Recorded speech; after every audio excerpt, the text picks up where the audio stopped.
NVIDIA NVDA has finally allowed us tech reviewers to reveal the real performance of the RTX 3070, its $499 mid-range Ampere-based graphics card. The big question we all want to know?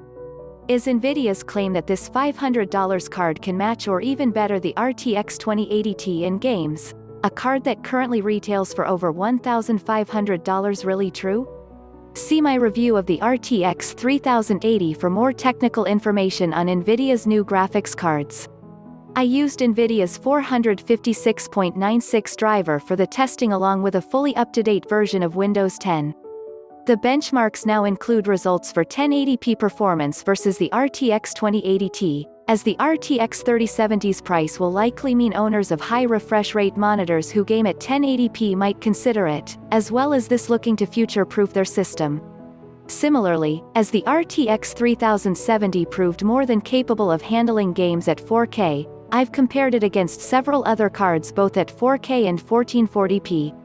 The test system used an MSI MEG Z490 Ace, Intel Core i9-10900K, 16GB 3466 MHz Corsair memory and an Intel 760p SSD along with a custom watercooling system.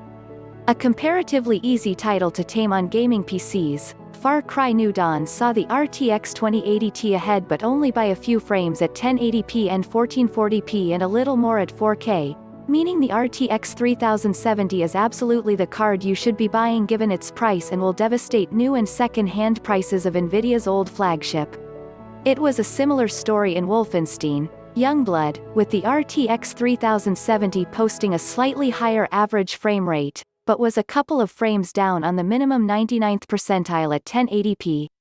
At 1440p, the two were within the margin of error I'd expect to see, and at 4K, the RTX 3070 edged out a small lead.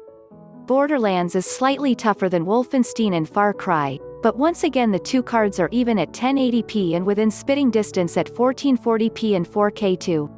Without any ray tracing or DLSS features, the investigation showed Shadow of the Tomb Raider to prefer the RTX 2080 Ti at 1080p and 1440p, with clear leads for the older card.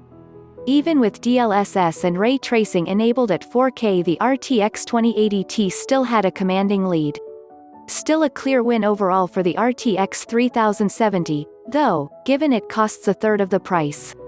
Yet another equal fight with no clear winner. Both cards were practically indistinguishable until we reached 4K, where the RTX 2080 Ti drew slightly ahead.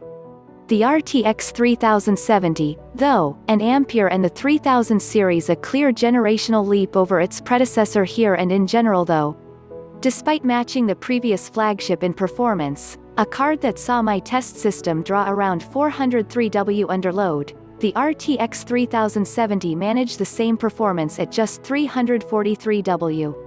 This makes it the ideal partner for small form factor systems too, where undervolting might yield far lower power draw and temperatures than the RTX 2080 Ti. The RTX 3070 is an easy recommendation for anyone with around $500 to spend on a graphics card for several reasons.